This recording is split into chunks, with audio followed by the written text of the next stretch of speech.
আসসালামু আলাইকুম ওরহমতুল্লাহ। যে তিনটি আমল বেশি করার নির্দেশ দিয়েছেন বিশ্বনবী সাল্লাল্লাহু আলাইহি ওয়াসাল্লাম, প্রতিদিনের নিয়মিত তিনটি আমল, যে আমলগুলোর ফজিলত অনেক বেশি, রাসূল সাল্লাল্লাহু আলাইহি ওয়াসাল্লাম নিজে করতেন এবং তার উম্মতকে এ তিনটি আমল বেশি বেশি করার নির্দেশ দিয়েছেন। কি সেই তিনটি আমল?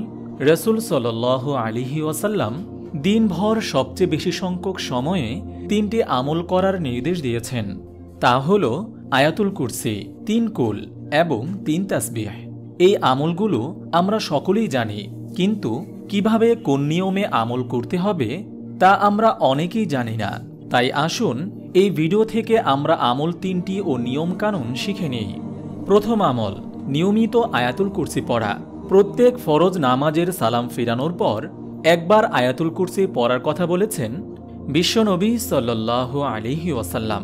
যদি কেউ ফরজ নামাজের পর এ আমল করে আর তার শিরিক ও বান্দার হক সম্পর্কিত কোনো অপরাধ না থাকে, তবে মৃত্যুই তার জান্নাতে যাওয়ার জন্য একমাত্র বাধা।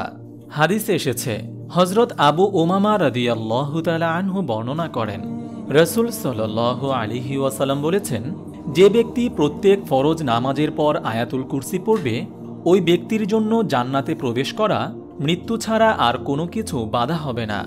আর যে ব্যক্তি সকাল ও সন্ধ্যায় একবার আয়াতুল কুরসি পড়ে, তবে ওই ব্যক্তিকে আল্লাহ তাআলা দুনিয়ার যাবতীয় অনিষ্ট ও ক্ষতি থেকে তার নিরাপত্তায় নিয়ে যান। রাসূল সাল্লাল্লাহু আলাইহি ওয়াসাল্লাম বলেছেন, রাতে যখন ঘুমাতে যাবে তখন আয়াতুল কুরসি অর্থাৎ আল্লাহু লা ইলাহা ইল্লা হুয়াল হাইয়ুল কাইয়্যুম পড়ে ঘুমাবে। তাহলে আল্লাহ তাআলা তোমার জন্য একজন ফেরেশতাকে পাহাদার নিযুক্ত করবেন, যে তোমার সঙ্গে থাকবে, আর কোনো শয়তান সকাল পর্যন্ত তোমার কাছে আসতে পারবে না। দ্বিতীয় আমল, নিয়মিত 3 কুল পড়া। কুরআনুল কারীমের শেষ 3 সূরা যদি কেউ প্রত্যেক ফরজ নামাজের পর একবার পাঠ করে, আবার সকাল সন্ধ্যা এবং শোয়ার আগে যদি কেউ 3 বার এ সূরাগুলো পাঠ করে, তবে সারাদিন ও রাতের জন্য সব ক্ষতি থেকে মহান আল্লাহ তাআলা তাকে হেফাজতের জন্য যথেষ্ট হয়ে যান। হাদিসে এসেছে, শয়তানের অনিষ্ট ও জাদুটোনা থেকে বাঁচতে সকাল সন্ধ্যায় এ 3 সূরার আমল খুবই কার্যকরী। রাসূল সাল্লাল্লাহু আলাইহি ওয়াসাল্লাম বলেছেন, যে ব্যক্তি সকাল সন্ধ্যা সূরা ইখলাস ও এই 2 সূরা অর্থাৎ সূরা ফালাক ও সূরা নাস পড়বে, সে সব বিপদ আপদ থেকে নিরাপদ থাকবে। ফজর ও মাগরিবের এই 2 ওয়াক্তের ফরজ নামাজের পর সূরা ইখলাস, সূরা ফালাক ও সূরা নাস প্রতিটি 3 বার করে পড়া সুন্নত।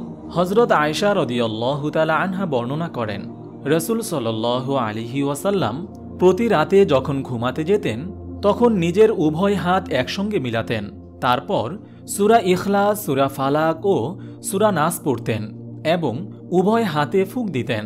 তারপর দেহের যতটুকু অংশ সম্ভব হাত বুলিয়ে নিতেন। তিনি মাথা, মুখমণ্ডল ও শরীরের সামনের অংশ থেকে শুরু করতেন।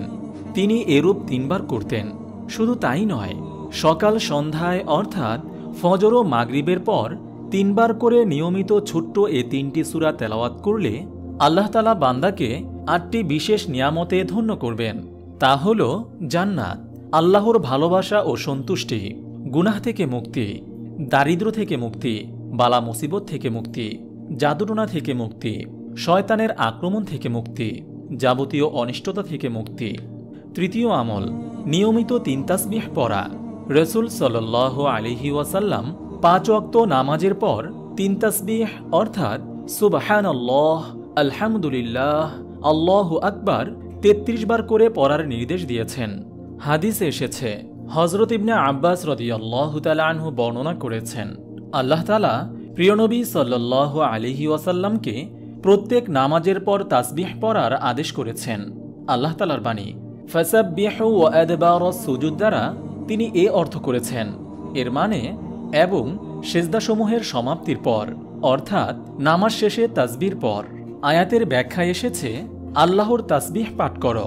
আল্লাহর তাসবিহ পাঠ করো বলতে প্রিয়নবী সাল্লাল্লাহু আলাইহি ওয়াসাল্লাম প্রত্যেক ফরজ নামাজের পর যে তাসবিহ পড়তে বলেছেন তা হল সুবহানাল্লাহ 33 বার, আলহামদুলিল্লাহ 33 বার এবং আল্লাহু আকবার 34 বার।